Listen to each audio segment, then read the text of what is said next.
Hello and welcome to the 3D Blu-ray bunker. This is a place for us diehard fans of 3D where we look exclusively at 3D Blu-rays, not to review the film but to almost entirely focus on the various aspects of the 3D, with just a short comment at the end about the film itself. And today we're looking at the 2013 zombie film World War Z. This has an aspect ratio of 2.39 to 1 and it was post-converted into 3D. This was one of those films where the press revelled in stories of its troubled production, rewrites and reshoots, but were unsurprisingly not very interested in discussing the quality of its 3D.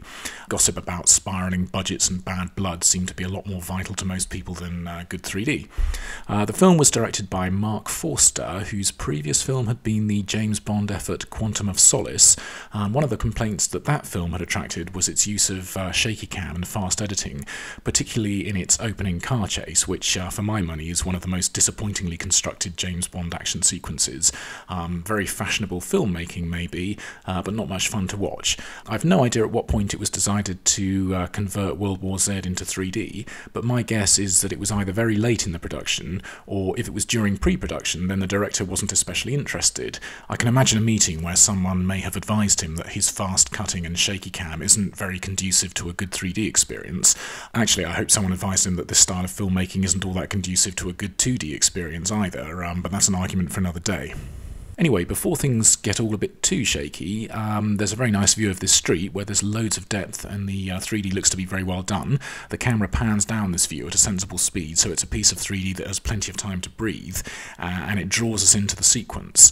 In the same sequence, there's some subtle stuff too, like the water droplets on the window being effectively placed in front of the background, and it's something that's especially impressive in a post-converted film, and it does help create a sense of space, and it helps to put you in the sort of comfort and safety of the car with Brad and his family. And the first proper close look we get at a zombie is also quite a nice piece of 3D, with his face looking accurately solid, which I think makes the shot a bit more powerful than the same view would be if seen flat.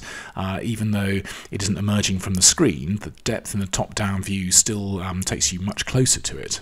There are one or two things that pop out of the screen, but not many. I think one of the most obvious moments was this obligatory gun barrel. If I'd ever been keeping count of the number of 3D films with guns poking out of the screen, I'd have lost it by now, but it never gets old for me, and this is a shot that's held for long enough for the 3D to work well. And that's not something that happens all the time. Mark Forster's antics on that Quantum of Solace car chase sequence are at work again in this film quite often, with plenty of shaky camera work and quick cutting, which, if you like that style of filmmaking, that's maybe okay for the 2D version, but I really do think it's not at all beneficial to the good 3D. So shots like this, which could be very effective in 3D, are just over all too quickly to work well. And they're great shots for 3D. Views looking down can always give a strong sense of height. When it's all about jeopardy for the good guys, when I think that it's its most powerful, although when it's an unknown zombie who's in jeopardy, maybe the power of the shot is lessened slightly.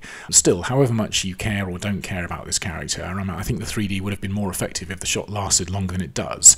And similarly, this view of a falling zombie looks like a classic piece of 3D composition, with the perspective lines of the pipes really helping to stretch the depth out, but the frenzied editing, which leaves this shot just a few frames long, robs the 3D of a chance to shine here. It's not all choppy and shaky though, and the film does have lots of very good 3D shots. I think my favourite one in the film is this view of Brad at the top of a building in a tense moment. Like I was saying about that zombie a moment ago, this time the feeling of peril is about the star of the show, and the 3D works brilliantly here to convey the dangerous spot that old Brad's in. Some of the cityscape views have a mild hyperstereo look sometimes, like this view, and it's really nicely done, although it does sometimes feel perhaps a little bit half-hearted in that the conversion doesn't feel to me like a top-quality job always, because these shots sometimes seem like not every building has been carefully isolated. So whilst there is a sense of depth here, I think this sort of view has been done more effectively in plenty of other post-converted films. It's good to see the clouds sitting in their own space though. A lot of post-converted films have some fun putting lens flare into 3D space, and it usually looks good. I don't know the technical term for this one, but it's a piece of circular lens flare that's been put in front of the shot. It looks quite cool, and this sequence takes place in a corridor, and the 3D definitely works well here, with the corridor stretching deep into the frame, and I think it's very effective here, as even though the corridor is empty, the three-dimensional empty space helps the tension, and it makes the shot much stronger than it would be in 2D. There are a few other corridor views, all looking good with a strong 3D effect, giving them plenty of depth, and this time it's a corridor full of zombies, zombies, and the 3D is just as effective here, more so even. It's a key dramatic moment, and that's when good 3D can be at its most impressive, I always think. So it's another one of the film's best uses of 3D. So it's a film that knows when it's got a shot that works well in 3D, and as well as plenty of corridors, we also see the tail end of helicopters quite a few times. It's a nice view with very strong 3D in the body of the helicopter, placed strongly in the foreground. There's a bit where one of the helicopters comes down and it hits the ground in a slow motion explosion with an okay debris field, although maybe other than one small piece of bodywork, it's possibly a bit of a mischance for a bit of obvious pop out, like maybe a burning zombie screaming towards us perhaps, although this isn't the kind of film that's inclined to throw burning zombies or anything else right out of the screen, as it's all a bit too serious for that sort of thing. Like in any normal 3D horror film, if you give one character a crowbar and another character an axe, there's going to be some obvious pop-out action, but like I said, this film has a fairly serious tone, and it's not the type of film to do that sort of thing, so these two tools stay behind the screen and they never offer any flashy 3D.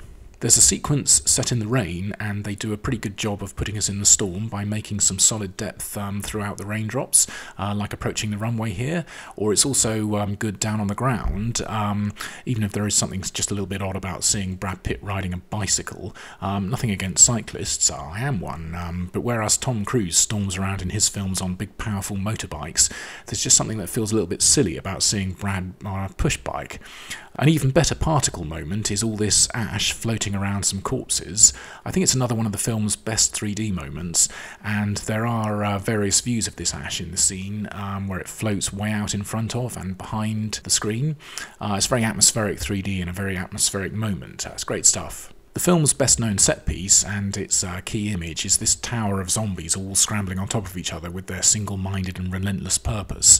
And when we get this view of them, the 3D effect is quite good, and better still when one of them falls and comes hurtling towards the camera, even if it is another moment that happens extremely quickly. So I'd say that on the whole, this is a film that looks to me like its framing, composition, and shooting and editing style suggests that it wasn't filmed with much thought for 3D. But there are plenty of films that weren't filmed with 3D in mind, where the stereo artists subsequently managed to pull something out of the hat. And for the most part, I'd say that that's what's been done here, with the 3D being not only apparent throughout, but frequently really good. There's a 3D favourite shot of somebody behind bars, a classic piece of 3D framing, although of course thousands of 2D films have shown people behind bars. But anyway, it's a nice 3D scene here. These corpses draped over various layers of barbed wire could have been carefully staged for 3D, and they look pretty good here, with the view making a lot more sense than it does in 2D, but it could equally be staged just to look good in 2D anyway. Other things like this fuselage shot, it looks great in 3D, but it's the obvious way to shoot it, even if it was in a 2D film. There's actually a more effective view of the same space when we see it from the other side of the little cabin window, where the 3D has a bit more to do, both in terms of creating depth, as well as emphasising the door as a barrier, so I really like this shot. And by the way, this conversion is credited to a couple of companies, Prime Focus World, who I'm guessing did a majority of the work as they've got more people listed in the credits, and CineSite. My take is that they both did a good job with what they had to work with. I just wish, and not only from a 3D point of view, that a few of the shots had been held for a little bit longer. So a very quick word about the film itself. This was maybe treated a bit harshly when it originally came out, but I think it's been aging quite well, and particularly so in light of the events unfolding in 2020. It's a sombre film, and pretty much devoid of any joy, about a global pandemic, and I guess that's something that anyone listening to this will now be all too familiar with, although as grim as a real-life pandemic has proven to be, this version basically sees the virus made flesh in the shape of fast-moving, dogged and quite scary zombies, and probably no one in this film is all that worried about the availability of toilet roll or the future shape of the economy.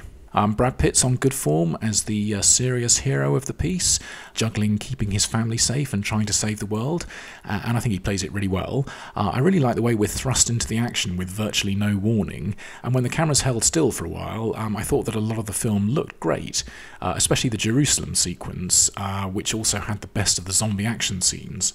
If you're British, you might think, like I did, that there's something slightly incongruous about a mega-budget film that spans Philadelphia, North Korea, Jerusalem and the high seas to reach its climax just outside an overcast Cardiff. If it had been a film with a bit of humour about it, there could have been a fun scene where Brad shoots a native Welsh speaker, having mistaken it for a zombie, but like I say, not that kind of film. Anyway, there's a lot to like in this film, and it's a shame that David Fincher's planned sequel got cancelled. As is almost always the case, where the Blu-ray set also packages in an extended cut of the film, it's only the theatrical cut that's in 3D. In the case of the Dwayne Johnson film Hercules, because its 3D was so good, I would always rather watch that version rather than the slightly longer extended cut in 2D. And even if the 3D here isn't quite on the same level as that film, the same goes for World War Z. So whilst I thought that the 3D wasn't quite as compelling as some of the best, I'd definitely recommend this for your 3D Blu-ray collection. It's a good film with plenty of fine 3D, just maybe not quite demo material. So I hope you found this in some way useful, and if so, I hope you'll join me again soon for another 3D Blu-ray review. Until then, thanks for looking in on this one. Cheers for now. Bye-bye.